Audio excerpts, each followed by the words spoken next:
नमस्कार, मैं हूं प्रशांत खटारे। उपचुनाव के अखाड़े में घंटी भले ही नहीं बजी हो, लेकिन दिग्गजों के दांव शुरू हो गए हैं। हर कोई इस फिराक में है कि सामने वाले की कमजोर नब्ज पकड़ी जाए और उनका पक्ष जरा और मजबूत हो जाए। सियासत के दांवपेच जारी हैं। हर दिन कुछ ना कुछ नया हो रहा है। हर कोई नए पैंतरे अपना रहा है, एक दूसरे पर पैनी नजर रख रहा है और इन्हीं सबको पिरो कर लाते हैं हम आपके सामने। तो आइए शुरू करते हैं खास पेशकश उपचुनाव का रण।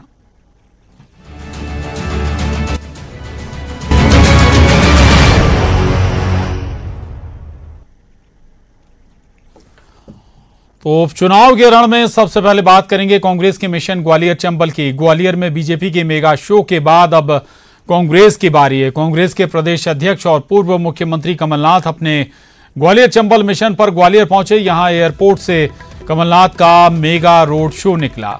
इस दौरान कांग्रेस ने शक्ति प्रदर्शन किया। रोड शो के दौरान कांग्रेस कार्यकर्ताओं की भारी भीड़ दिखी। करीब 3 घंटे के रोड शो के बाद कमलनाथ लक्ष्मीबाई की समाधि पहुंचे, जहां उन्होंने झांसी की रानी को श्रद्धांजलि दी।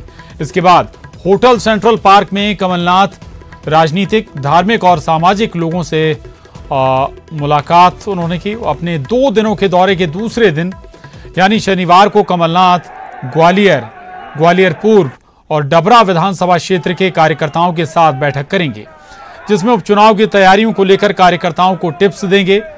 साथ ही कमलनाथ मंडल सेक्टरों के पार्टी पदाधिकारियों के साथ भी बैठक करेंगे। इसके अलावा ग्वालियर, ग्वालियर पूर्व और डबरा विधानसभा क्षेत्र के पुराने कार्यकर्ताओं से भी कमलनाथ बातचीत करेंगे। आपको बता दें कि ग्वालियर चंबल अंचल में विधानसभा की 16 सीटों पर उपचुनाव होना है और इस लिहाज से दोनों पार्टियों के लिए ये अहम माना जा रहा है।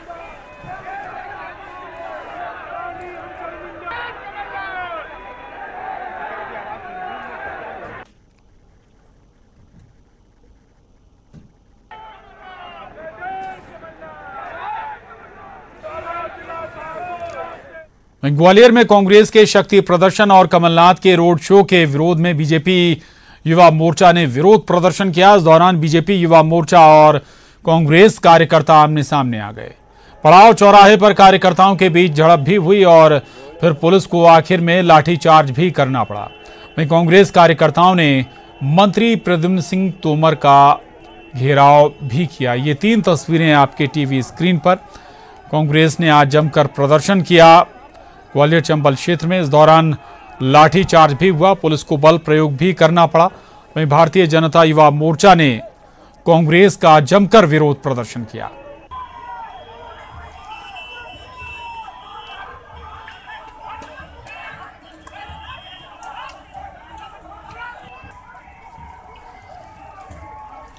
और ये 3 तस्वीरें आप इस वक्त देख पा रहे हैं।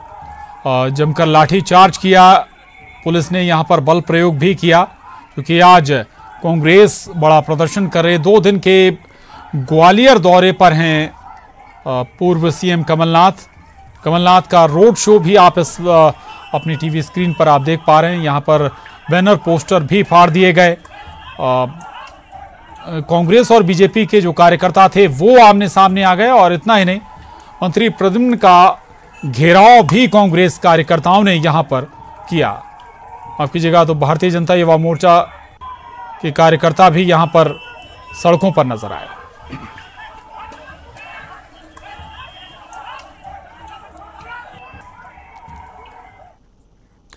वहीं उपचुनाव से पहले इस बार कांग्रेस ने बीजेपी को झटका दिया है। सागर के सुर्खी की पूर्व विधायक पारुल साहू ने बीजेपी छोड़ कांग्रेस का हाथ थाम लिया। कांग्रेस दफ्तर में पीसीसी चीफ कमलनाथ ने उन्हें कांग्रेस की सदस्यता दिलाई और अब कयास लगाए जा रहे हैं कि उपचुनाव में सुर्खी विधानसभा सीट से पारुल साहू कांग्रेस उम्मीदवार हो सकती हैं और यहां उनका मुकाबला प्रदेश के राजस्व मंत्री गोविंद सिंह राजपूत से मुमकिन है। साल 2013 के विधानसभा चुनाव में बीजेपी उम्मीदवार रही पारुल साहू ने तब कांग्रेस उम्मीदवार रहे गोविंद सिंह राजपूत को बेहद करीबी मुकाबले में हराया था। और एक बार फिर अब दोनों के बीच कांटे की टक्कर की संभावना है, लेकिन दोनों के झंडे बदले होंगे, पार्टी बदली होगी। पारुल साहू कुछ समय से बीजेपी से नाराज चल रही थी। क्या हालत होने वाली है? पूरे प्रदेश में कैसा माहौल है? आज का मतदाता बहुत समझदार है। आज का मतदाता चुप है, शांत है, आपसे ज्यादा समझदार है। वह भी मध्य प्रदेश की भविष्य सुरक्षित रखेगा। तो मैं पारुल साहू जी का स्वागत करता हूं वापस कांग्रेस परिवार में। राजनीति में जब कोई नेता बनता है तो वो जनता के दम पे बनता है, और सबसे बड़ा निर्णय अगर कोई करता है तो वो केवल जनता करती है। सुर्खी विधानसभा क्षेत्र की जनता चाहती है कि मैं उनकी आवाज़ बनूं, और इस बार जो डर और अहंकार की राजनीति चल रही है उसको ख़त्म करने के लिए मैं उनकी लड़ाई लड़ूं। इस कारण से मैं अपने और उधर बीजेपी छोड़ कांग्रेस में घर वापसी करने वाली पारुल साहू ने कहा है कि जनता ही सबसे बड़ा निर्णय लेती है और जनता की लड़ाई लड़ने के लिए उन्होंने कांग्रेस ज्वाइन की है। उनकी माने तो जनता चाहती है कि डर और अहंकार की राजनीति खत्म होनी चाहिए और वो अन्याय के खिलाफ लड़ने के लिए दोबारा कांग्रेस का साथ दे रही है। वहीं सुर्खी से चुनाव लड़ने के सवाल पर उन्होंने कहा कि इसका फैसला कांग्रेस हाईकमान को करना है। कभी बीजेपी का चेहरा रही पारुल साहू अब कांग्रेस के बैनर तले सुर्खी विधानसभा सीट से चुनाव लड़ेंगी। आज कांग्रेस की सदस्यता उन्होंने हासिल की है। पारुल साहू हमारे साथ मौजूद हैं। मैडम, एक तो बीजेपी छोड़कर कांग्रेस में आने की वजह? मैंने वजह सबको बताई है, केवल एक वजह है। राजनीति में जब कोई नेता बनता है तो वो जनता के दम पे बनता है, और सबसे बड़ा निर्णय अगर कोई करता है तो वो केवल जनता करती है। सुर्खी विधानसभा क्षेत्र की जनता चाहती है कि मैं उनकी आवाज़ बनूं, और इस बार जो डर और अहंकार की राजनीति चल रही है उसको ख़त्म करने के लिए मैं उनकी लड़ाई लड़ूं। इस कारण से मैं अपने घर वापसी कर रही हूँ। बीजेपी जनता की आवाज़ नहीं सुन पा रही है क्या? आप लोग फील्ड में जाते हैं, मुझे लगता है मीडिया से ज़्यादा कोई बेहतर रिपोर्टिंग नहीं कर सकता है। इस वक्त जो सुर्खी विधानसभा क्षेत्र में चल रहा है, आप लोग जाइए फील्ड में, देखिए कि किस तरह की परिस्थिति अभी 2020 में बनी हुई है। मैं अन्याय के खिलाफ लड़ने आई हूँ। आपके साथ कुछ और भी बीजेपी के लोग हैं जो कांग्रेस में आ सकते हैं? अब इस विषय में मैं अभी कुछ नहीं कहूँगी। सुर्खी विधानसभा सीट से अब आप उम्मीदवार होंगी कांग्रेस की? ये सीनियर लीडर्स इसका निर्णय लेंगे। क्षेत्र में मुद्दे कौन से रहेंगे? आपको लगता है कि किन मुद्दों के जरिए आप लोगों के बीच जाएंगी? जनता सब जानती है, और मैंने 5 साल जो काम किया है जनता के लिए और अपना परिवार माना है, निर्णय उनके हाथ में है और वही निर्णय लेंगे। आपने कहा था कि आपके स्वाभिमान का विषय, अब आप चुनाव भी नहीं लड़ेंगे इनके बाद? मैंने 2018 का चुनाव नहीं लड़ा था। मैंने जो बात कही थी उसको पूरा भी। लेकिन अब 2020 में आप चुनाव मैदान में होंगे। अब वो निर्णय पार्टी लेगी। तो पारुल साहू हैं जो बीजेपी छोड़कर अब कांग्रेस में शामिल हुई हैं, और उनका कहना है कि अब पार्टी तय करेगी कि उनकी भूमिका क्या होगी। लेकिन अब ये तय माना जा रहा है कि सुर्खी विधानसभा सीट पर मंत्री गोविंद सिंह राजपूत के खिलाफ कांग्रेस की उम्मीदवार पारुल साहू होंगी। कैमरामैन खिलान के साथ अनुराग श्रीवास्तव, न्यूज़ 18 भोपाल। पारुल साहू के कांग्रेस में शामिल होने पर गृह मंत्री नरोत्तम मिश्रा ने कहा कि कांग्रेस के पास लोगों की कमी और पार्टी उम्मीदवारों की तलाश में है। कांग्रेस की जारी सूची में सभी आयातित उम्मीदवारों के ही नाम है, और जैसे कांग्रेस की स्थिति है वैसे ही इन आयातित उम्मीदवारों की है। कांग्रेस पे दरअसल में व्यक्तियों का टोटा है। वर्तमान परिस्थिति में कांग्रेस के पास अब कोई बचा नहीं है, इसलिए प्रत्याशी ढूंढ रही है। वो जो पिछली सूची आई है आप उसमें भी देख लो, बिल्कुल यहाँ से बमोरी से कन्हैया लाल जी से लेके हमारे वहां तक भांडेर और ग्वालियर तक सब आयातित लोग ही हैं। जैसी कांग्रेस की स्थिति है वैसी इन आने वालों की स्थिति है। केंद्रीय मंत्री नरेंद्र सिंह तोमर ने मीडिया से बातचीत में कहा कि कृषि विधेयक किसानों के जीवन में न सिर्फ बदलाव लाएगा बल्कि किसानों की आर्थिक हालात भी सुधरेंगे। तोमर ने कहा कि विधेयक को लेकर किसान और सरकार के बीच कोई भ्रम की स्थिति नहीं है, इस पर सियासत करना गलत है। बिल है कृषि सुधार की दृष्टि से है, और ये किसानों के जीवन स्तर में एक अच्छा बदलाव लाने वाला है। इसलिए इन बिलों से किसानों में समृद्धि बढ़ेगी, खेती उन्नत होगी और किसानों का इसका बहुत फायदा हो। सर, हरसिमरत कौर से बादल ने जो रिजाइन किया है वो तो कह रहे हैं कि किसान विरोधी बिल है। कौन क्या कह रहा है मैं नहीं जानता, लेकिन मैं और विधेयक ये दोनों ये कह रहे हैं कि इनके पारित होने के बाद किसानों के जीवन में क्रांतिकारी बदलाव आएगा, खेती समृद्ध होगी और किसानी उन्नत होगी और कृषि की अर्थव्यवस्था में इन बिलों का बड़ा योगदान। भ्रम है क्या सर? भ्रम की स्थिति है क्या? किसान और सरकार के बीच में भ्रम की स्थिति है? मैं समझता हूं किसान और सरकार के बीच में कोई भ्रम की स्थिति नहीं है, ये सियासत है, चलती रहेगी। उधर सीएम शिवराज सिंह चौहान ने उज्जैन में किसानों को फसल बीमा राशि की सौगात दी। सीएम ने प्रदेश के 22,51,000 किसानों को 4,688 करोड़ रुपए की राशि का ई ट्रांसफर किया। इस मौके पर सीएम ने वीडियो कॉन्फ्रेंसिंग के माध्यम से जिले के अन्य किसानों से बात की। कार्यक्रम में प्रदेश सरकार के कृषि मंत्री कमल पटेल, उच्च शिक्षा मंत्री डॉक्टर मोहन यादव भी मौजूद रहे। संकट बड़ा था लेकिन संकल्प मजबूत था कि चाहे जो परिस्थिति हो जाए, किसान और गरीब की जिंदगी की गाड़ी पटरी से नहीं उतरने देंगे, नहीं उतरने देंगे। बधाई देना चाहता हूं, ये ऐतिहासिक है। 4,600 करोड़ रुपए की राशि आज 22 लाख के आसपास किसानों के खाते में। सिंगल क्लिक का मतलब ये नहीं कि अभी क्लिक किया तो सबके खाते में पहुंचेगी होगी। कुछ जगह तकनीकी और बाकी चीजों के कारण पहुंचने में 2, 4, 5 दिन का समय भी लग जाता है, लेकिन आज उसका प्रारंभ हमने। उधर हरदा में आज खरीफ फसल बीमा 2019 की राशि किसानों के खातों में ट्रांसफर की गई। जिले में कुल 38,803 किसानों के बैंक खातों में 93 करोड़ 59,82,000 की राशि भेजी गई है। कृषि मंडी में आयोजित कार्यक्रम में किसानों को फसल बीमा के प्रमाण पत्र भी दिए गए। फसल बीमा की राशि खातों में आने के बाद किसानों ने खुशी का इजहार किया। मेरा 14.5 एकड़ का खाता है, उसमें बीमित राशि मिली मेरे को 1,66,52 रुपये, 7,355 रुपये पर एकड़। तो सही राशि आपके साथ? हाँ, बढ़िया। क्या करेंगे आप इस राशि का? कृषि कार्य में लगाएंगे और क्या। इस बार सोयाबीन पैदा नहीं हुई। 803 किसानों के खाते में 93 करोड़ 59,59,62,000 की राशि जो है हस्तांतरित की गई है। हाँ सर, अभी कुछ किसानों का पेमेंट रुक गया है सर। आपने ये 44 कटोरे हल्के जिसमें कुछ तकनीकी त्रुटि हो गई है पोर्टल पे, तो उसको भी दूर कर दिया गया है और एक सप्ताह में वो पेमेंट भी किसानों खाते में आ जाए। उधर बुरहानपुर में नेपा नगर उपचुनाव के चलते खंडवा के वर्तमान सांसद नंद कुमार सिंह चौहान और पूर्व सांसद अरुण यादव में जुबानी जंग छिड़ गई है। अरुण यादव ने सांसद नंद कुमार सिंह चौहान को उम्र के तकाजे के चलते डॉक्टर को दिखाने की सलाह दी है। इसके उलट सांसद नंद कुमार सिंह चौहान ने अरुण यादव को सलाह दी है, मेरी चिंता छोड़ दें, वो खुद आईसीयू में हैं। अध्यक्ष जी कह रहे शुगर भी उनकी बढ़ जाती है, तो उनको आराम की आवश्यकता ज्यादा है। कोविड का माहौल है यहाँ पर, मैं तो उनसे कहूँगा कि कृपा करके वो आराम करें। मेरी आप चिंता मत करिए, हॉस्पिटल की जरूरत तो पूरे कांग्रेस पार्टी को है। कांग्रेस आईसीयू में पड़ी है, पूरी कांग्रेस पार्टी अभी आईसीयू में है, उसको ठीक। और इसके साथ ही बुलेटिन में बस इतना ही। खबरों का सिलसिला जारी है।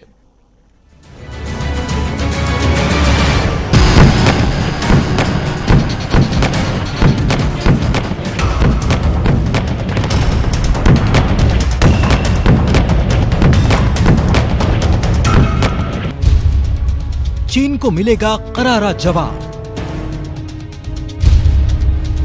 चीन की हर चाल को मिलेगी मात। चीन के हौसले को पस्त करने के लिए वो आ रहा है। उसकी आवाज से दहलेगा हर दुश्मन का दिल। दुश्मन पर वो बरसाएगा आग। एलएसी पर चीनी सेना ने कोई दुस्साहस किया तो उसकी खैर नहीं। भारत की जमीन पर बुरी नजर रखने वाले दुश्मनों के लिए बहुत बुरी खबर है। इंडियन आर्मी को मिला है ऐसा फौलाद जो हर दुश्मन के लिए एक बुरा सपना है। उसकी ताकत के आगे भारत का हर दुश्मन बेबस है। जब सीमा पर वो खड़ा होगा तो उसका सामर्थ्य देखकर दुश्मनों के रोंगटे खड़े हो जाएंगे। उससे टकराने की बात तो दूर, उसकी जद में जाना भी मौत को दावत देना है। कौन है वो, कितना ताकतवर है वो, और कैसे दुश्मनों को चटाएगा वो धूल। हमारी इस खास पेशकश में मिलेगा आपको हर सवाल का जवाब। गर्व से चौड़ा होगा हर भारतीय का सीना। बने रहिए हमारे साथ। जी हां, बिल्कुल सही सुना आपने। चाहे दुश्मन कोई भी हो, अब उसकी खैर नहीं, क्योंकि मुल्क की सरहदों की हिफाजत के लिए हमारे वीर जवानों के साथ जब वो खड़ा होगा तो दुश्मन को भागने का भी वक्त मिलेगा या नहीं, कहना मुश्किल है। जबलपुर में सेना की व्हीकल फैक्ट्री और गन फैक्ट्री ने दुश्मन पर आग उगलने वाला ऐसा ताकतवर फौलाद बनाया जो हर दुश्मन पर भारी है।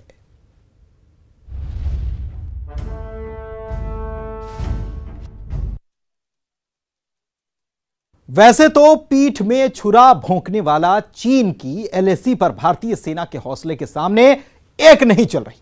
चीन की हर चाल का इंडियन आर्मी माकूल जवाब दे रही है। चीन के किसी भी दुस्साहस का करारा जवाब देने के लिए भारतीय सेना तैनात खड़ी है। और अब फ्रांस से आए राफेल के बाद हमारी सेना के पास नई फौलादी ताकत यानी कि सारंग है। ईस्टर्न लद्दाख की सीमा पर चाइना की सेनाओं की संख्या तथा उनके आर्मामेंट्स में काफी वृद्धि देखी गई। चाइना को डिप्लोमेटिक तथा मिलिट्री चैनल्स के माध्यम से यह अवगत करा दिया कि इस प्रकार की गतिविधियां स्टेटस को यूनिलेटरली बदलने का प्रयास है, और यह भी साफ कर दिया गया कि ये प्रयास हमें किसी भी सूरत में मंजूर नहीं है।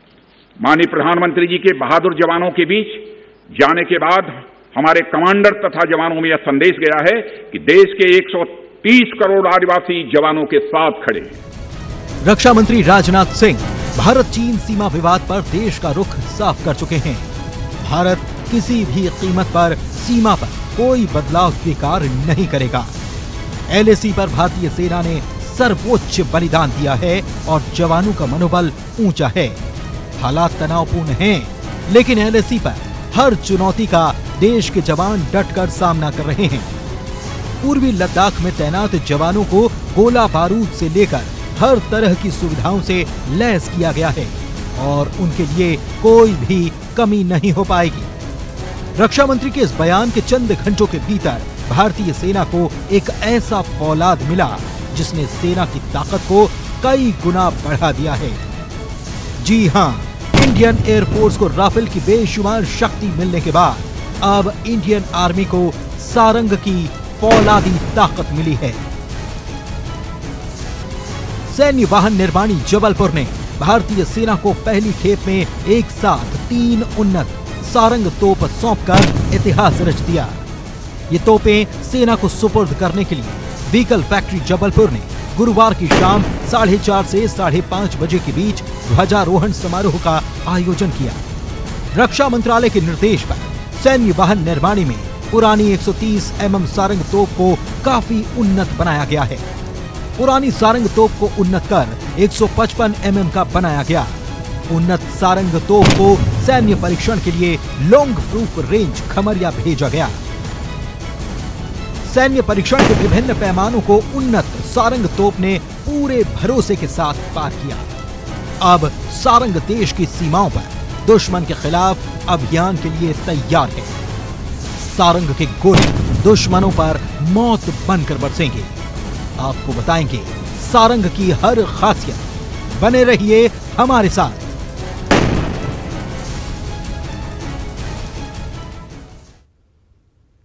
जी हां, सारंग नाम सेना को मिली नई तोप का है। यह सीमा पर शौर्य दिखाने के लिए तैयार है। सारंग मूल रूप से एक रशियन गन थी जिसे पहले सॉल्टन के नाम से पहचाना जाता था। इसकी पहले मारक क्षमता 27 किलोमीटर हुआ करती थी। इसका बैरल पहले 130 mm का हुआ करता था, जिसे करीब 25 mm बढ़ा दिया गया है और कुल 300 सारंग गनों को मॉडिफाइड कर सेना को सुपुर्द करने का टारगेट तय किया गया है। जबलपुर की व्हीकल फैक्ट्री और गन कैरिज फैक्ट्री को इसका काम भी सौंपा गया। पहले फेज में 180, जी हां 180 सारंग तोपों को अपग्रेड कर भेजा जाना है। प्रोजेक्ट की कुल लागत 200 करोड़ रुपए है। और चलिए अब आपको बताते हैं सारंग गन की एक एक खासियत क्या है और कैसे ये दुश्मनों के छक्के छुड़ाने के लिए काफी है।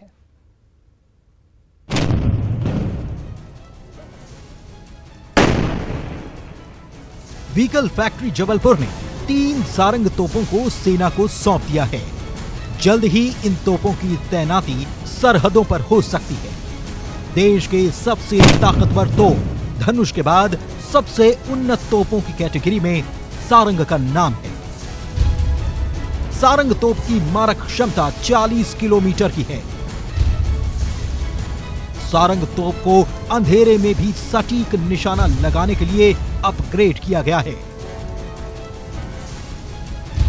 इसका बैरल 155 mm 45 कैलिबर का है। सारंग मूल रूप से एक रशियन गन थी। पहले इसे सॉल्टन के नाम से जाना जाता था, जिसकी मारक क्षमता 27 किलोमीटर हुआ करती थी। इसका बैरल 130 mm का था। अपग्रेड करने के बाद सारंग के बैरल को 155 mm कर दिया गया। कुल 300 अपग्रेडेड सारंग तोप सेना को सौंपने का टारगेट भी रखा गया है। इसका काम जबलपुर व्हीकल फैक्ट्री और गन कैरीज फैक्ट्री को सौंपा गया है। पहले फेज में 180 सारंग तोपों को अपग्रेड किया जाएगा। सारंग की ताकत को काफी बढ़ा दिया गया है। लंबे वक्त से जबलपुर के LPR रेंज में इसका परीक्षण किया जा रहा था। कई तकनीकी खासियतों के साथ इन सारंग को अपग्रेड कर इनकी ताकत को दोगुना कर दिया गया है। रात में भी इंडायरेक्ट फायरिंग में इस्तेमाल कर सकते हैं, डायरेक्ट फायरिंग में कर सकते हैं, इसमें कोई शक नहीं है। फिलहाल सर कितना इसका ऑर्डर है, कितने ऐसे सारंग सेना को जाने हैं और क्या अभी प्रोसेस है? अभी जो ऑर्डर के अंदर है आई थिंक 180 गन्स अपना ऑर्डर है कॉन्ट्रैक्ट के अंदर। तो किस टाइम फ्रेम में ये तो अभी मैं नहीं बता सकता। मेरे ख्याल 3 साल या 4 साल के अंदर देनी है ये। पहले हमारे पास 130 mm रशियन गन थी। उस गन का कैलिबर 39 कैलिबर था और पहले भी ये इजराइल से कुछ किट्स आई थी जिसको उसको अपग्रेड किया गया था, जिसको सोल्टमाइजेशन बोलते हैं। ये गन का नाम नया सोल्टम रखा गया था पहले। उसी चीज़ को मद्देनजर रखते हुए पहले जो किट्स इजराइल से आई थी, अभी OFB ने जो कार्य किया है, उनको जो कॉन्ट्रैक्ट दिया गया है जिसके अंदर की 180 गन जोन सी हैं, उन्होंने ये अभी ऑर्डिनेंस डेवलप किए हैं और ये ऑर्डिनेंस जोन से हैं, ये 145 कैलिबर के ऑर्डिनेंस हैं। सारंग ऐसे मौके पर सेना को सौंपी गई है जब चीन से लगातार तनातनी चल रही है। जाहिर है इससे सेना की ताकत में और इजाफा हुआ है और सीमा पर अपना शौर्य दिखाने के लिए सारंग तैयार है। प्रतीक मोहन अवस्थी, न्यूज़ 18, जबलपुर, मध्य प्रदेश। तकनीकी खासियत के साथ इस गन को बेहतर ढंग से मॉडिफाई कर सेना की ताकत को दोगुना करने का प्रयास भी किया गया। अब इस गन के माध्यम से सैनिक अंधेरे में भी दुश्मन पर वार कर सकते हैं। ऐसे में चीन से जारी तनातनी के बीच सेना के शौर्य को बढ़ाने के लिए सारंग अब तैयार है।